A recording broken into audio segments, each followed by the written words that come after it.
ॐ गं गणपतये नमः। अथ श्रीगणेश अथर्वशीर्षं।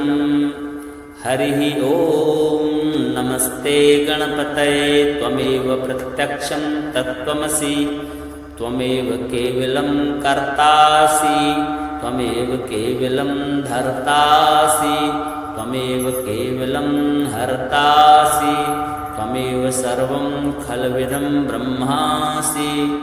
त्वं साक्षादात्मासि नित्यं ऋतं वच्मि सत्यं वच्मि।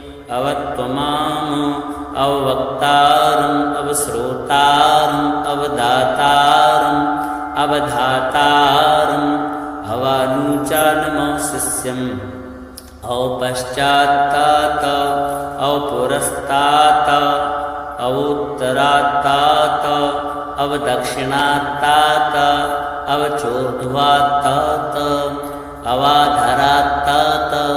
सर्वतो मां पाहि पाहि समन्तात। त्वं वाङ्मयस्त्वं चिन्मयः त्वमानन्दमयस्त्वं ब्रह्ममयः। त्वं सच्चिदानन्दाद्वितीयोऽसि, त्वं प्रत्यक्षं ब्रह्मासि। त्वं ज्ञानमयो विज्ञानमयोऽसि। सर्वं जगदिदं त्वत्तो जायते, सर्वं जगदिदं त्वत्तत्तिष्ठति, सर्वं जगदिदं त्वयि लयमेष्यति, सर्वं जगदिदं त्वयि प्रत्येति। त्वं भूमिरापो नलो निलो नभः, त्वं चत्वारि वाक्पदानि। त्वं गुणत्रयातीतः, त्वं देहत्रयातीतः, त्वं कालत्रयातीतः, त्वं मूलाधारस्थितोऽसि नित्यं। त्वं शक्तित्रयात्मकः, त्वां योगिनो ध्यायन्ति नित्यं। त्वं ब्रह्मा त्वं विष्णुस्त्वं रुद्रस्त्वम् इन्द्रस्त्वम् अग्निस्त्वं वायुस्त्वं सूर्यस्त्वं चन्द्रमस्त्वं ब्रह्म भूर्भुवः स्वरों। गणादिं पूर्वमुच्चार्य वर्णादिं तदनन्तरम् अनुस्वारः परतरः अर्धेन्दुलसितं तारेणिरुद्धम्। एतत्तव मनुष्यरूपं गकारः पूर्वरूपम् अकारो मध्यमरूपम् अनुस्वाराश्चान्त्यरूपं बिन्दुरुत्तररूपं। नादः सन्धानं संहिता सन्धिः सैषा गणेशविद्या गणकऋषिः निःसृतगायत्रीश्छन्दः गणपतिर्देवता। ॐ गं गणपतये नमः।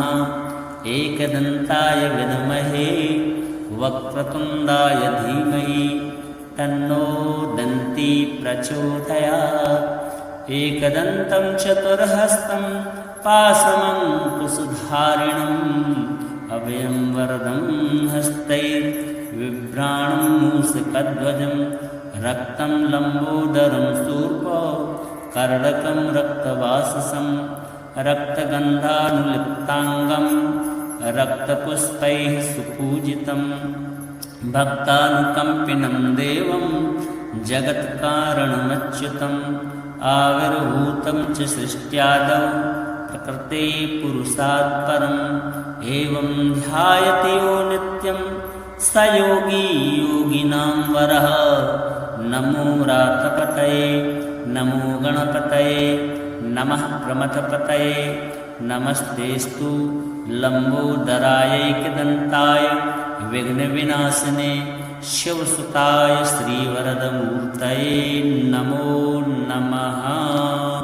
हरिः ॐ नमस्ते गणपतये त्वमेव प्रत्यक्षं तत्त्वमसि, त्वमेव केवलं कर्तासि, त्वमेव केवलं धर्तासि, त्वमेव केवलं हर्तासि, त्वमेव सर्वं खल्विदं ब्रह्मासि। त्वं साक्षादात्मासि नित्यं ऋतं वच्मि सत्यं वच्मि। अवत्वमाम् अवक्तारम् अवश्रोतारम् अवदातारम् अवधातारम् अवानुचानमशिष्यम् औपश्चात्तात अवपुरस्तात् अवोत्तरात्तात् अवदक्षिणात्तात् अवचोर्ध्वात्तात् अवाधरात्तात् सर्वतो मां पाहि पाहि समन्तात् त्वं वाङ्मयस्त्वं चिन्मयः त्वमानन्दमयस्त्वं ब्रह्ममयः त्वं सच्चिदानन्दाद्वितीयोऽसि त्वं प्रत्यक्षं ब्रह्मासि त्वं ज्ञानमयो विज्ञानमयोऽसि सर्वं जगदिदं त्वत्तो जायते सर्वं जगदिदं त्वत्तत्तिष्ठति सर्वं जगदिदं त्वयि लयमेष्यति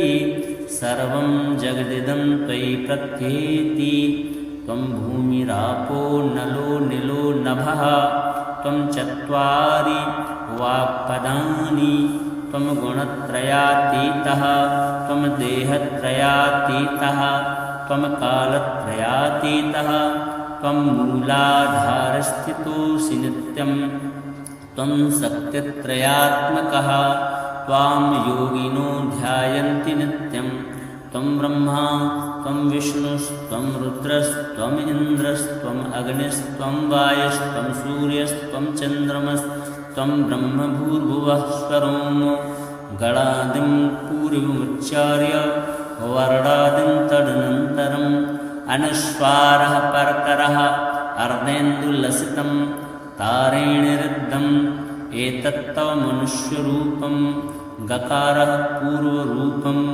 अकारो मध्यमरूपम् अनुस्वाराश्चान्त्यरूपं बिन्दुरुत्तररूपं नादः सन्धानं संहिता सन्धि सैषा गणेशविद्या गणकऋषिः निःसृतगायत्री छन्दः गणपतिर्देवता ॐ गं गणपतये नमः एकदन्ताय विद्महे वक्रतुण्डाय धीमहि तन्नो दन्ती प्रचोदयात् एकदन्तं चतुर्हस्तं पाशमङ्कुशधारिणम् अभयं वरदं हस्तैर्बिभ्राणं मूषकध्वजं रक्तं लम्बोदरं शूर्पो कर्णकं रक्तवाससं रक्तगन्धानुलिप्ताङ्गं रक्तपुष्पैः सुपूजितं भक्तानुकम्पिनं देवं जगत्कारणमच्युतम् आविर्भूतं च सृष्ट्यादौ प्रकृते पुरुषात् परम् एवं ध्यायति यो नित्यं स योगी योगिनां वरः नमो रातपतये नमो गणपतये नमः प्रमथपतये नमस्तेस्तु लम्बोदरायैकदन्ताय विघ्नविनाशिने शिवसुताय श्रीवरदमूर्तये नमो नमः। हरिः ॐ नमस्ते गणपतये त्वमेव प्रत्यक्षं तत्त्वमसि त्वमेव केवलं कर्तासि त्वमेव केवलं धर्तासि त्वमेव केवलं हर्तासि त्वमेव सर्वं खल्विदं ब्रह्मासि त्वं साक्षादात्मासि नित्यं ऋतं वच्मि सत्यं वच्मि अवत्वमाम् अववक्तारम् अवश्रोतारम् अवदातारम् अवधातारम् अवानुचानमशिष्यम् अवपश्चात्तात् अवपुरस्तात् अवोत्तरात्तात् अवदक्षिणात्तात् अवचोर्ध्वात्तात् अवाधरात्तात् सर्वतो मां पाहि पाहि समन्तात् त्वं वाङ्मयस्त्वं चिन्मयः त्वमानन्दमयस्त्वं ब्रह्ममयः त्वं सच्चिदानन्दाद्वितीयोऽसि त्वं प्रत्यक्षं ब्रह्मासि त्वं ज्ञानमयो विज्ञानमयोऽसि सर्वं जगदिदं त्वत्तो जायते सर्वं जगदिदं त्वत्तत्तिष्ठति सर्वं जगदिदं त्वयि लयमेष्यति सर्वं जगदिदं त्वयि प्रत्येति त्वं भूमिरापो नलो निलो नभः त्वं चत्वारि वाक्पदानि त्वं गुणत्रयातीतः त्वं देहत्रयातीतः त्वं कालत्रयातीतः त्वं मूलाधारस्थितोऽसि नित्यं त्वं शक्तित्रयात्मकः त्वां योगिनो ध्यायन्ति नित्यं त्वं ब्रह्मा त्वं विष्णुस्त्वं रुद्रस्त्वम् इन्द्रस्त्वम् अग्निस्त्वं वायुस्त्वं सूर्यस्त्वं चन्द्रमस्त्वं ब्रह्मभूर्भुवः स्वरों गणादिं पूर्वमुच्चार्य वर्णादिं तदनन्तरम् अनुस्वारः परतरः अर्धेन्दुलसितं तारेणिरुद्धम् एतत्तव मनुष्यरूपं गकारः पूर्वरूपम् अकारो मध्यमरूपम् अनुस्वाराश्चान्त्यरूपं बिन्दुरुत्तररूपं नादः सन्धानं संहिता सन्धि सैषा गणेशविद्या गणकऋषिः निःसृतगायत्रीश्छन्दः गणपतिर्देवता ॐ गं गणपतये नमः एकदन्ताय विद्महे वक्रतुण्डाय धीमहि तन्नो दन्ती प्रचोदयात् एकदन्तं चतुर्हस्तं पाशमङ्कुशधारिणम् अभयं वरदं हस्तैर्बिभ्राणं मूषकध्वजं रक्तं लम्बोदरं शूर्पं कर्णकं रक्तवाससं रक्तगन्धानुलिप्ताङ्गं रक्तपुष्पैः सुपूजितं भक्तानुकम्पिनं देवं जगत्कारणमच्युतम् आविर्भूतं च सृष्ट्यादौ प्रकृते पुरुषात् परम् एवं ध्यायति यो नित्यं स योगी योगिनां वरः नमो रातपतये नमो गणपतये नमः प्रमथपतये नमस्तेस्तु लम्बोदरायैकदन्ताय विघ्नविनाशिने शिवसुताय श्रीवरदमूर्तये नमो नमः। हरिः ॐ नमस्ते गणपतये त्वमेव प्रत्यक्षं तत्त्वमसि त्वमेव केवलं कर्तासि त्वमेव केवलं धर्तासि त्वमेव केवलं हर्तासि त्वमेव सर्वं खल्विदं ब्रह्मासि त्वं साक्षादात्मासि नित्यं ऋतं वच्मि सत्यं वच्मि अवत्वमाम् अवक्तारम् अवश्रोतारम् अवदातारम् अवधातारम् अवानुचानमशिष्यम् अवपश्चात्तात अवपुरस्तात अवोत्तरात्तात अवदक्षिणात्तात अवचोर्ध्वात्तात अवाधरात्तात सर्वतो मां पाहि पाहि समन्तात त्वं वाङ्मयस्त्वं चिन्मयः त्वमानन्दमयस्त्वं ब्रह्ममयः त्वं सच्चिदानन्दाद्वितीयोऽसि त्वं प्रत्यक्षं ब्रह्मासि त्वं ज्ञानमयो विज्ञानमयोऽसि सर्वं जगदिदं त्वत्तो जायते सर्वं जगदिदं त्वत्तत्तिष्ठति सर्वं जगदिदं त्वयि लयमेष्यति सर्वं जगदिदं त्वयि प्रत्येति त्वं भूमिरापो नलो निलो नभः त्वं चत्वारि वाक्पदानि त्वं गुणत्रयातीतः त्वं देहत्रयातीतः त्वं कालत्रयातीतः त्वं मूलाधारस्थितोऽसि नित्यं त्वं शक्तित्रयात्मकः त्वां योगिनो ध्यायन्ति नित्यं त्वं ब्रह्मा त्वं विष्णुस्त्वं रुद्रस्त्वम् इन्द्रस्त्वम् अग्निस्त्वं वायुस्त्वं सूर्यस्त्वं चन्द्रमस्त्वं ब्रह्मभूर्भुवः स्वरों गणादिं पूर्वमुच्चार्य वर्णादिं तदनन्तरम् अनुस्वारः परतरः अर्धेन्दुलसितं तारेणिरुद्धम् एतत्तव मनुष्यरूपं गकारः पूर्वरूपम् अकारो मध्यमरूपम् अनुस्वाराश्चान्त्यरूपं बिन्दुरुत्तररूपं नादः सन्धानं संहिता सन्धि सैषा गणेशविद्या गणकऋषिः निःसृतगायत्रीश्छन्दः गणपतिर्देवता ॐ गं गणपतये नमः। एकदन्ताय विद्महे वक्रतुण्डाय धीमहि तन्नो दन्ती प्रचोदयात्। एकदन्तं चतुर्हस्तं पाशमङ्कुशधारिणम् अभयं वरदं हस्तैर्बिभ्राणं मूषकध्वजं रक्तं लम्बोदरं शूर्पं कर्णकं रक्तवाससं रक्तगन्धानुलिप्ताङ्गं रक्तपुष्पैः सुपूजितं भक्तानुकम्पिनं देवं जगत्कारणमच्युतम् आविर्भूतं च सृष्ट्यादौ प्रकृते पुरुषात् परम् एवं ध्यायति यो नित्यं स योगी योगिनां वरः।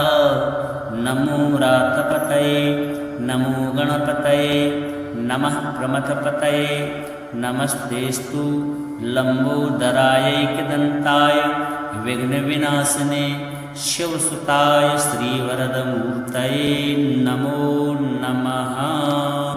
हरिः ॐ नमस्ते गणपतये त्वमेव प्रत्यक्षं तत्त्वमसि त्वमेव केवलं कर्तासि त्वमेव केवलं धर्तासि त्वमेव केवलं हर्तासि त्वमेव सर्वं खल्विदं ब्रह्मासि त्वं साक्षादात्मासि नित्यं ऋतं वच्मि सत्यं वच्मि अवत्वमाम् अवक्तारम् अवश्रोतारम् अवदातारम् अवधातारम् अवानुचानमशिष्यम् अवपश्चात्तात अवपुरस्तात् अवोत्तरात्तात अवदक्षिणात्तात अवचोर्ध्वात्तात अवाधरात्तात सर्वतो मां पाहि पाहि